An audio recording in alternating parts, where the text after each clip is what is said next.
What is up, everybody? Ace here, and I am back on the JFS doing an analysis video. And we're going to talk about the contenders going into Season 30 with the addition of Dennis up here. Best place, 1,000 points, real leader, of course. I actually am going to talk about Dennis a little bit, as well as the other people who were in contention for the championship going into Season 29 and how they did afterwards. So, Joda Joda was the guy in the bubble. Pretty much anybody who's on the bubble kind of doesn't really have a chance of making it. I don't think I've seen anybody who was on the bubble actually catapult themselves back into contention. Maybe early on in UHCs, but not this late. But Joda ended up dying to Killer in the 4th episode, and he was the first team eliminated on top of that. So he pretty safely got eliminated from contention right there. For Bufadine, she actually did pretty decently. She kind of had her typical Bufadine kind of season. Making it to the end of the episode, or end of the season, I should say. She did make it to the end of the episode. She made it to the end of a lot of episodes, just not the final one. She did not pick up any kills on the way, and had a decent season. That's usually how she does, but ended up getting eliminated because a decent season just isn't enough when you're going for a championship.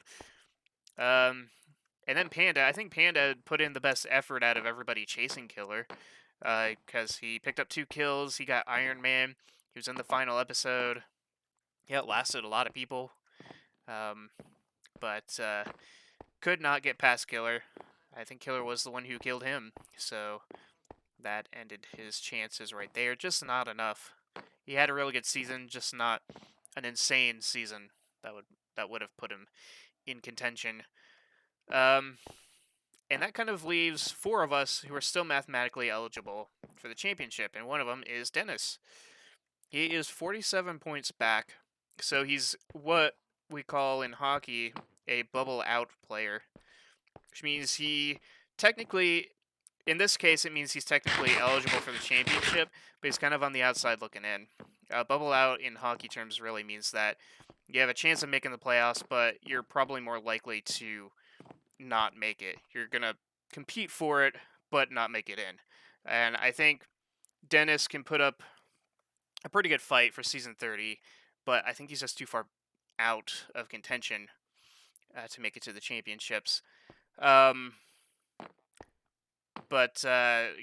magic number, I have some information up here that I'm going to refer to in a second, but the magic number that Killer needs to eliminate Dennis is like, we're going to base it off of the 51 point thing here in a second. Actually, I can mention it now. The average top player points in the past 19 seasons, which is when I did the current version of the leaderboard points stuff, is 43.89. So just under 44 points. But the most points anyone has ever made is 51, which was Naxer in Season 13. I missed an R. I forgot an R in his name. Killer in Season 15, and Aces in this season. So if that is like the actual limit for anyone to,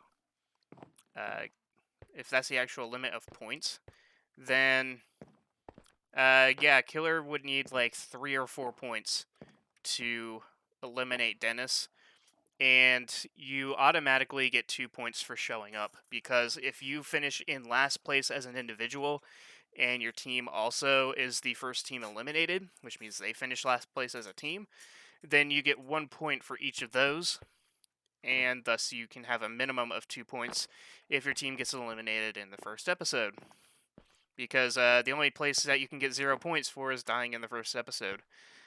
But so Killer will get 2 points just for showing up, 1 point for surviving the first episode, and then if he survives the second episode, that's another point for him.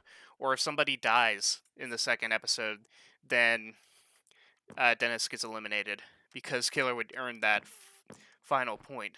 So yeah, not looking too good for Dennis. Pretty much his only real chance would be if Killer doesn't show up for whatever reason. I think if that were the case, then like I'm not really sure how the teams are gonna go, but if we were going to do team captains, I'd probably have it just us three here. And if Killer doesn't show up, then I would put Dennis in as the third team captain because at that point he does actually have a pretty solid chance of winning the championship. He would still have to dominate the season and get over that average. You have to earn 48 points on the way, but you know, you would also have to earn, if he's 47 points, you have to earn 17 points more than Shoston does, just to catch up to Shoston. But he would have to earn 48 points to pass Killer. So he's kind of on the outside looking in. But I think if Killer doesn't show up, he should definitely be the third team captain because he's technically eligible, but he really doesn't have much of a chance at all. Now, the ones who do have a chance, me and Shoston, it's not a great chance. However, we're still not entirely out of it. So we both.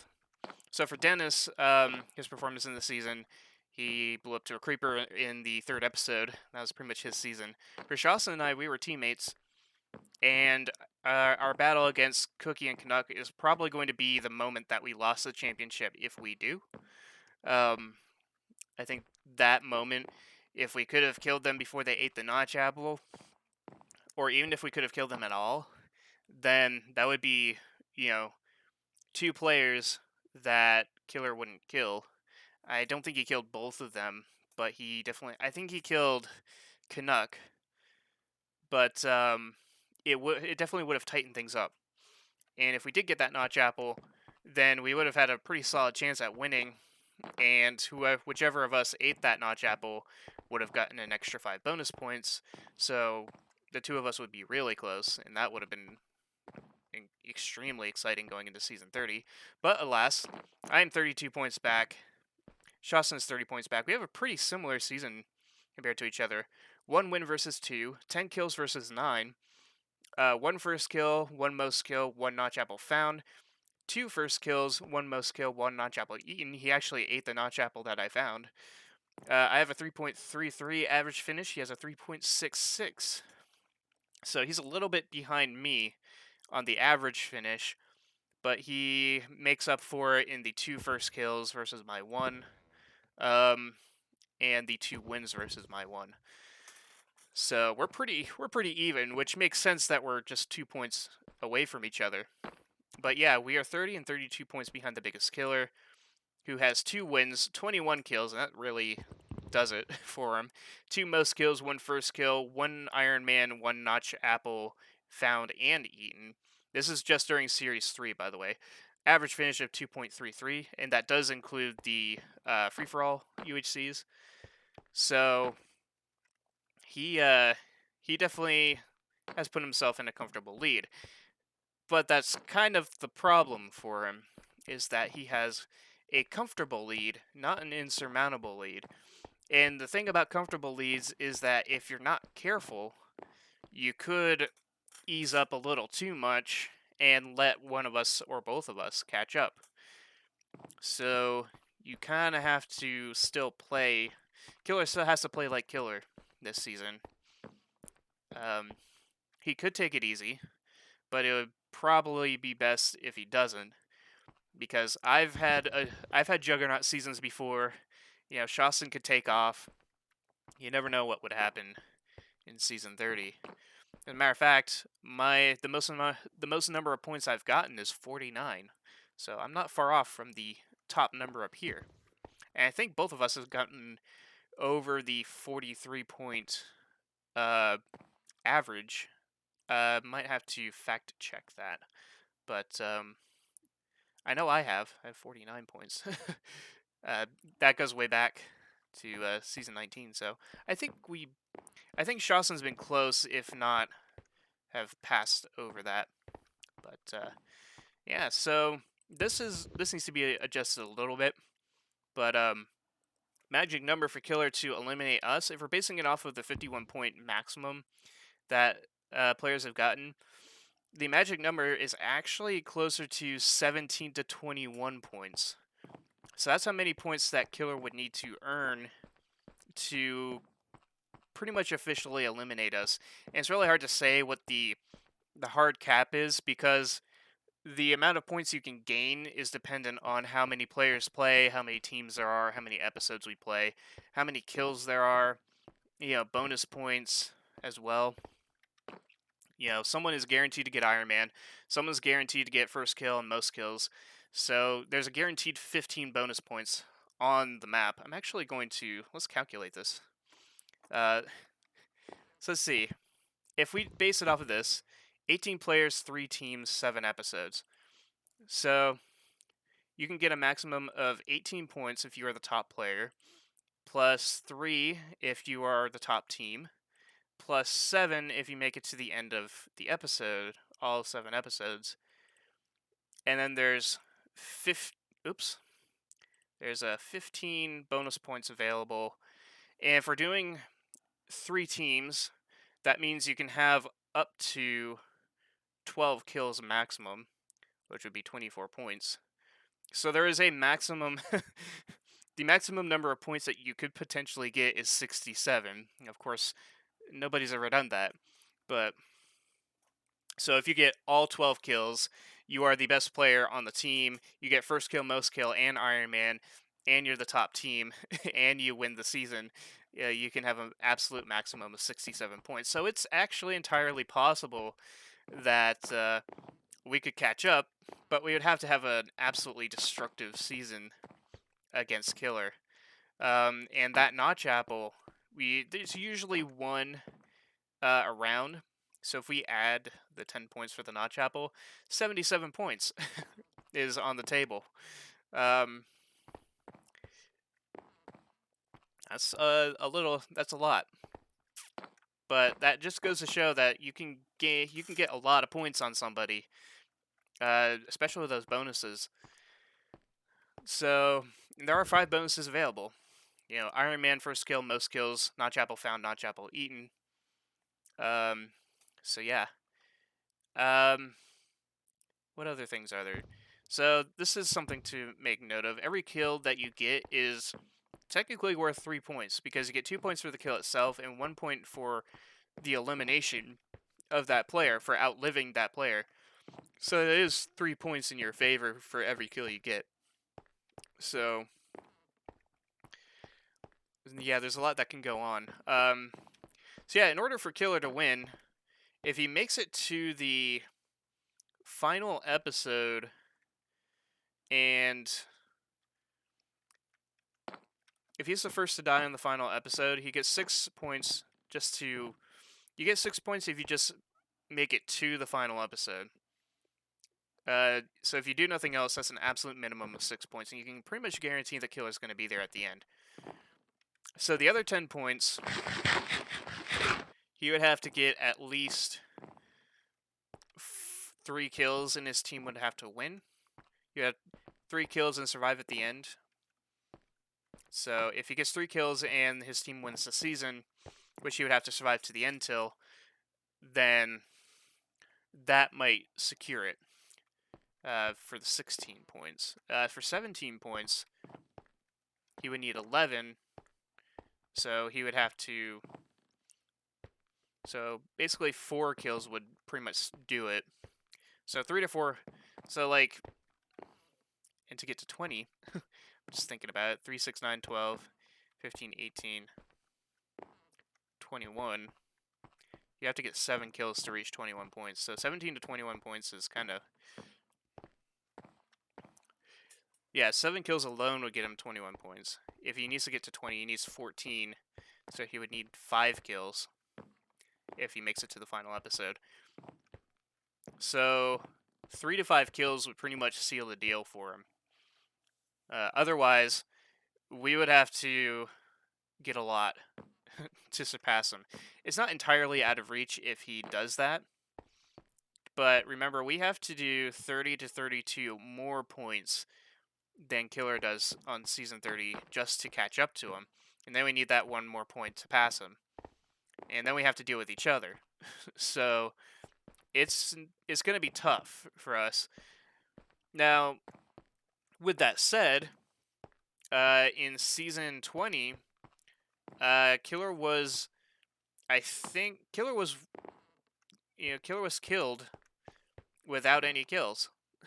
And I don't think he was the first one to die in that melee. Technically, I was, but I